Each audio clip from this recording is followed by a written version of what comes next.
Hey everyone, Arglefump here with the grand finale of Miss Clue Trials of Salem. I can't believe the game is already over. This is chapter number 6, and we're going to be breaking into Judge Corwin's house as soon as the loading bar finishes loading.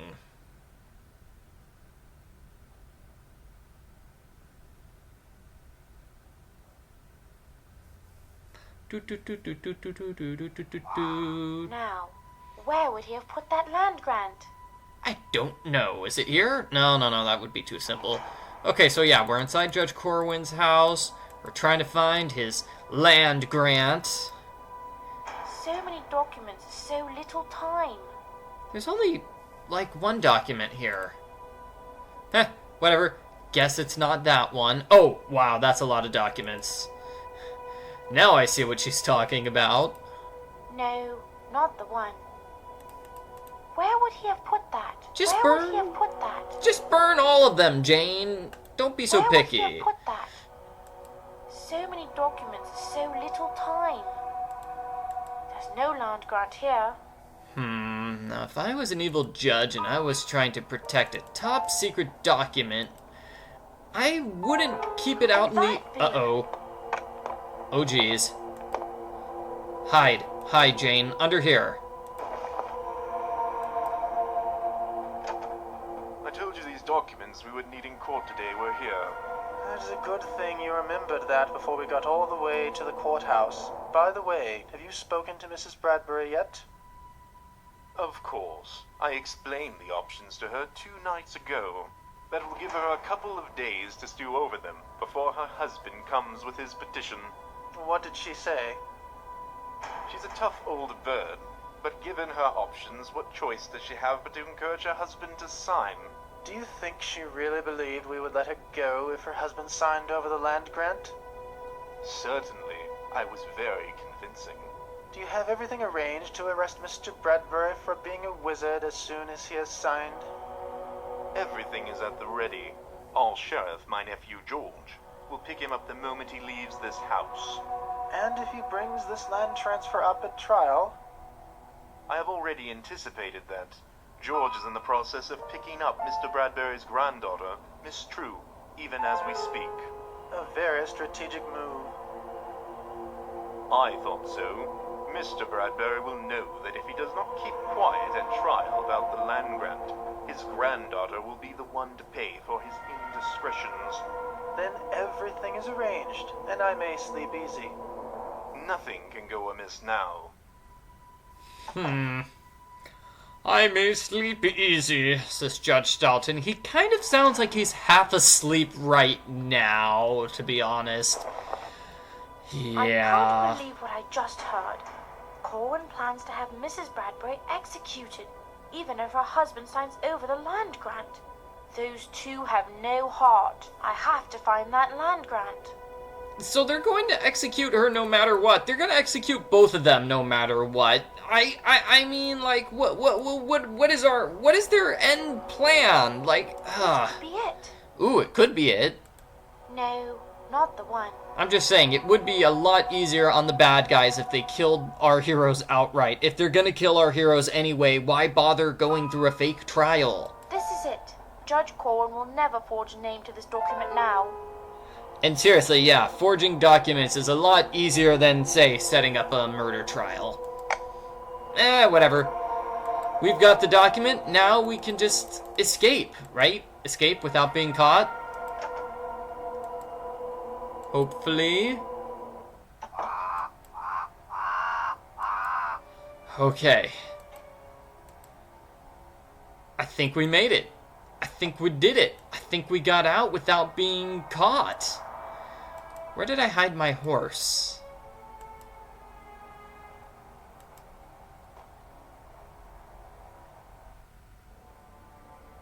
Trotter. There he is. Okay, cool. I dearly wish I could speak with Mrs. Bradbury, but I'm afraid that I will have to wait till tonight. You've been a good boy, Trotter. Let's get back to the ordinary and see if Bethia has any news about Samuel. Alright, this is Trotter, not Runner. Okay, so let's ride on Trotter.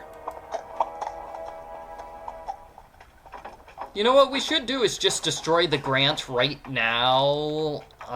Foil their plans forever. That would be a good idea. Because apparently these guys hate forgery. You're as fine a horse as your brother, Trotter. It's time for you to go back in your stall. They have no problem with murder and lying and setting up fake trials. After that outing. But forgery? No way. That is not something they would ever do. Okay, let's get the horse some grain. Because, you know, forget all sense of urgency. We need to feed the horse, okay? Okay. Cool. We get the grain, which is not the same color as the grain inside the bin. We ignore the other horses because they don't matter. Here's some grain for you. The groom will be out shortly to give you a rub down. Yeah, poor Ace and Bob and Clyde, the other horses. Let's just go see what's going on. See what's going on with Bethia. Hopefully Samuel took Janie to safety, right? Right? That's what I'm hoping. Did you hear a creak? I heard a creak. Huh.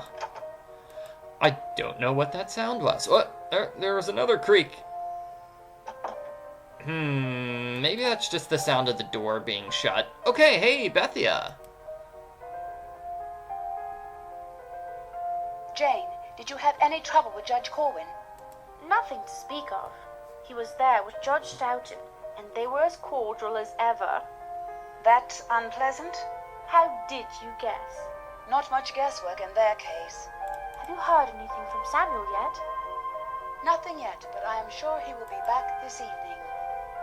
We only have a small window of time when the groom has gone to the ship's tavern. If Samuel is not back soon, I will leave in the cart and hope for the best. If it comes to that, I will wait here and let him know what has happened. And then I'll take care of everything on my own. Good plan. It's starting to get dark. I'm going to my room to change, just in case. Coolio. So, back to my room to change again. I do appear to have a bonnet in my inventory. Was this my room or was this my friend's room? I think this might be my friend's room. I wish I could send a letter to my mama and let her know what is happening. But I daren't reduce this to writing. Now to get ready, just in case. Did she just say dance? Dance? Oh my. Okay. Cool. You do that, Jane. You do that. I daren't criticize you. So, what clothes is she gonna wear this time? Her black clothes? At least Trotter and I will match. With his black coat and my matching cloak, we will be a difficult pair to sport. Ha-ha! Jane's talking to herself again. She's making jokes to herself again. Aw, poor Jane. It's a shame that her friend Bethia isn't here to hear her, Ready for adventure? But it is a risk. It's too bad her friend isn't here, so she can hear all of Jane's witty remarks. But a risk worth taking. We have to do what we can. I wish Samuel would get here. No more than I. But don't forget, you need to talk with Mr. Bradbury as soon as he comes in, and prepare him to leave with Samuel. Don't worry, I'll handle everything, and as soon as Samuel shows up, I'll send him on to meet you. Well, 'tis dark now, so I can't wait any longer. I must leave for Corwin's without any further delay. Godspeed. Wow, I just went upstairs and changed my clothes and it's already dark? Jeez, how long does it take me to change my clothes? Yeah. Well, hopefully the groom had enough time to give Trotter a rundown. rub down. That's what she said, right? I don't need anything more from the groom's chamber. I don't need anything more from the groom's chamber. Okay, well then don't look at the groom's chamber. I'm going here. No. I don't need anything more from the groom's chamber, so I'm turning around. You're a fine-looking horse. Aww, but you're not Trotter, so I don't care about you.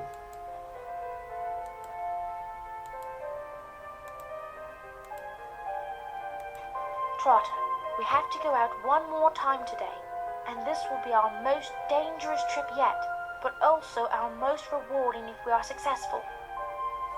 Mm-hmm. So do I need to get the You're gear? a pretty boy. I need to get the gear to ride the horse. Okay. The puzzle which always confuses me every time I play this game. Okay. Am I grabbing at this? I'm grabbing that. Am I grabbing this? I'm grabbing this now. And am I grabbing something from here? 'Tis locked. I have a key. It doesn't fit.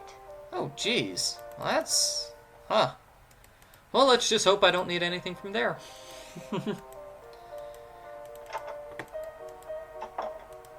Simple solution to the puzzle, I suppose. You're a pretty boy. Okay, which one do I put on You're first? a pretty boy. Oh, not that one. This one. Time to get you harnessed.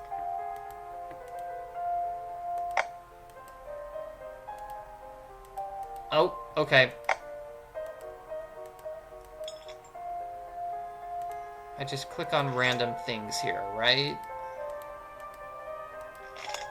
All set. Oh, so I didn't really need the other thing I got from the shed? Okay, cool. Sure, let's go with that. Let's see, I need to click on the cart here. Yeah, there we go. And then I get going. Be as stealthy as you can, Trotter. We don't want to alarm anyone.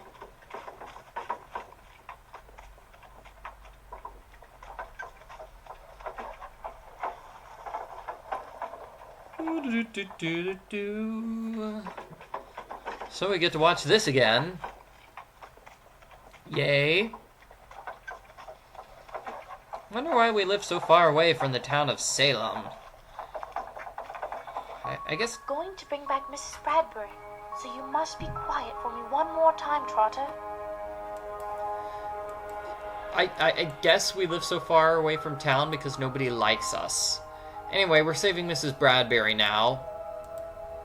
Not sure how we're gonna do that. Well, the groom isn't here, so let's just...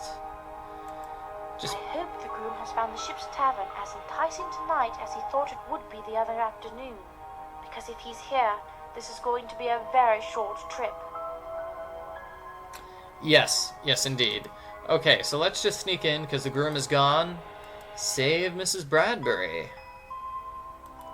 Ooh, man, look at all those bales of hay. Cool.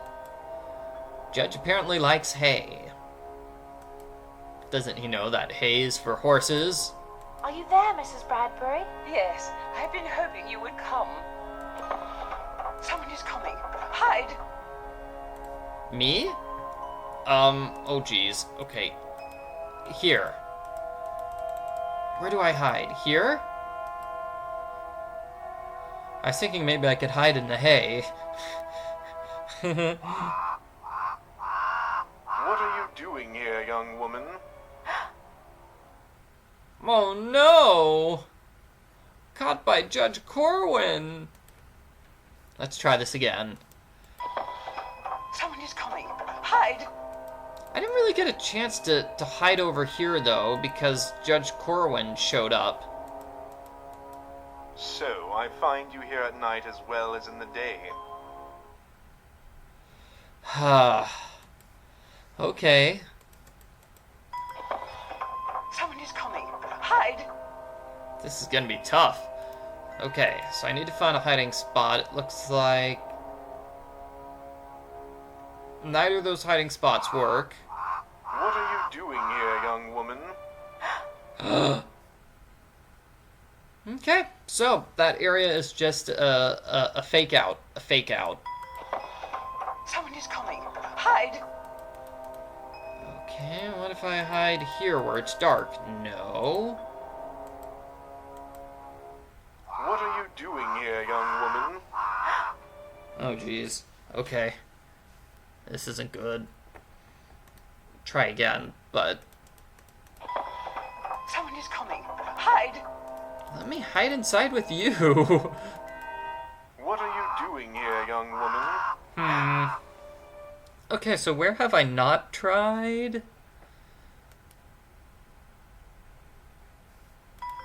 What if I try to go here before Judge Corwin appears?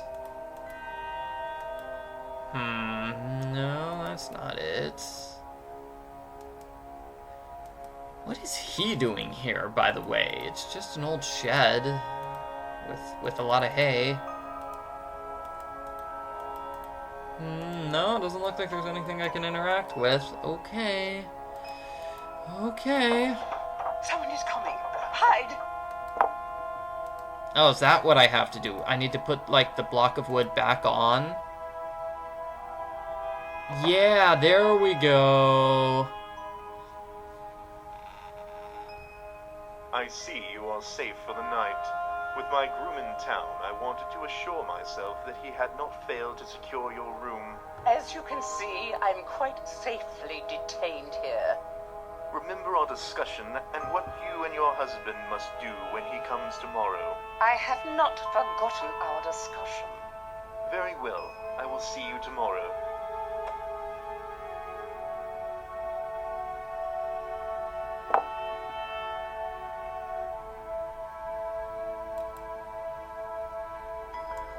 Excellent. So, now we free Mrs. Bradbury. What? The game lets me open the door. Okay, open the door and then go inside. Are you all right, Mrs. Bradbury? I am fine. Do you really think this will work? Before we leave, let's push some straw up into the shape of a person and cover it with your blanket. That seems kind of silly, but okay.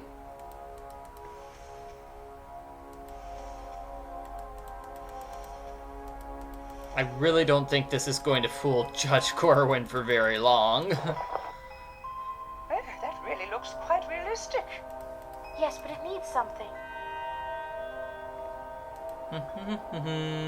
The bonnet? Now that looks perfect. How did you come to have a bonnet just like the one I wear? It was a gift from Rebecca Preston. She said it might provide protection in the dark. It is often said she is foresighted, and that should buy us some time if anyone looks in.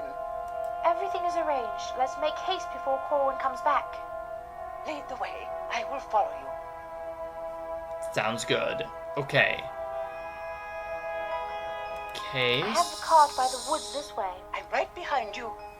So let's just go over here. It's kind of hard to see. It's all dark and stuff.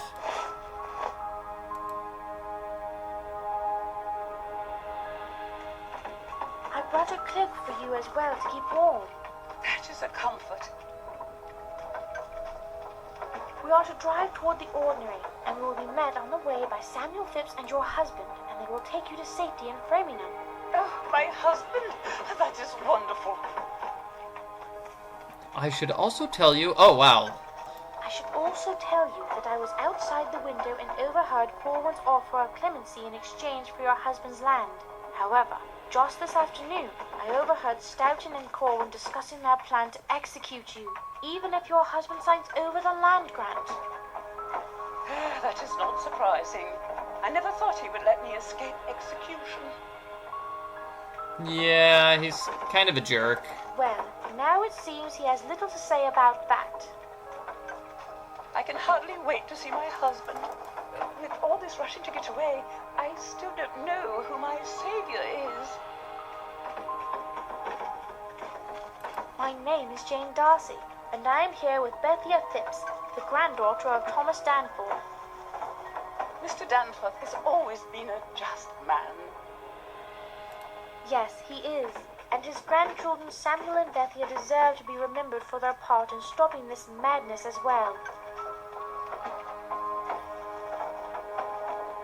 Aren't you a nice owl? Hey, yeah, I remember this owl. He is more than that. He is my lookout. Let's pull over here.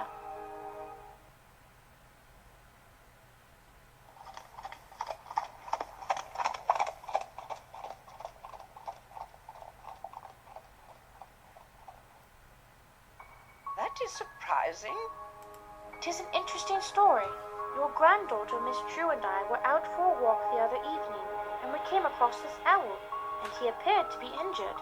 Janie bent down and placed her hands about him, and then he was better and flew away.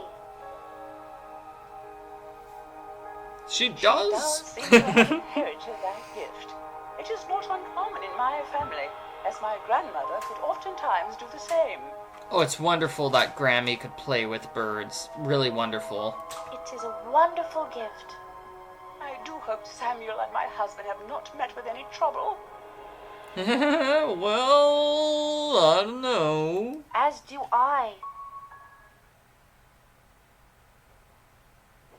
I think I see someone coming. Let's pull over. I agree. I can't make out who is coming. Neither can I. Yeah. Hello, Jane. I understand you have decided to become a competitor in the cargo hauling business. Haha, Samuel, great. Certainly not by choice. I was afraid we wouldn't see you before we got to the ordinary. Don't worry about that. I will. In that case, I am officially out of the cargo business. Cool. So, we did it. We smuggled her to safety. Here I am again in Boston, having just returned last evening from Salem. Who would have thought so much could have transpired in so few days? I have a great deal to put down, but time and discretion dictate that I wait until my return to Pemberley before giving a full account.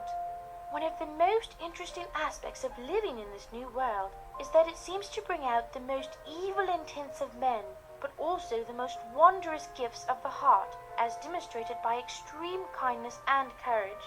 And as is always the case, the good will triumph over the evil. I've already heard that both Corwin and Stoughton are furious, as it seems so many of their plans are coming unraveled. However, the best news is that Mr. Danforth has been working with Governor Phipps and has put in place the structure necessary to dismantle the court of Oyer and Tamana, and in the acceptance of spectral evidence in all forthcoming proceedings. I am quite confident that we have seen the last of the hideous decisions which have led to so much heartbreak and misery for the inhabitants of our new world. It will be interesting to see how future generations will judge what has occurred in Salem, and how those responsible will attempt to hide their culpability. I know that there is much work for Mr. Danforth in the forthcoming months, but I am certain that the ultimate resolution is in good hands, as he is an honest and godly man. I have to close for now, as Mamma is waiting for me, as we will soon be boarding the ship for home. Have no fear, I will not soon forget what has happened the last few days, and will make certain to record everything so at least our family will know what happened. What an astounding account. Who would have known? Indeed, I am so glad that my distant aunt preserved what otherwise would have been lost forever. It is actually a wonderful inheritance for everyone in our family. Yes, a history from a very trying time. I am so proud that my Aunt Jane accomplished so much by listening to the spirit of her conscience and following through, even when the situation looked most dire. All this excitement I almost forgot. Papa has asked if I could plan a visit to the Cavendishes, which works out perfectly, as I had been hoping to spend some time with our daughter Mariah. It will be so good to visit with Mariah in person. I feel she has much to say which she is not comfortable including in her letters. Isn't the diamond referred to as the Devil's Heart, owned by the Cavendish family? Yes, precisely the ones. I've heard that the Devil's Heart carries a curse. Yes, I have also heard that. So, if no one minds, I will leave you to a wonderful evening and retire to start putting things together for my upcoming visit and see what I can discover about the curse of the Devil's Heart. Well, that's cute. Yep, that's cute. It seems like they're preparing for the next game. Miss Clue, Curse of the Devil's Heart. So, I've got a question here, and I don't want to sound mean, but what happened to the glowing pig thing that we saw? Didn't we see like a glowing animal running around in the middle of the woods? What happened to that storyline? And I do remember the introduction to this case, which said there were floating specters flying around the woods. Did we ever explain why or how those ghost figures were seen flying around? No, I don't think we did. Whatever. We saved Mrs. Bradbury. She will not be killed as a witch. We ended the witch trials. Hooray for us. Good job, Miss Clue. Oh, and here's the actual release date. Okay, February 2017. So that's what, like a couple of months from now? So a couple of months from now, we're gonna have the next adventure with Miss Clue as we go to Amsterdam.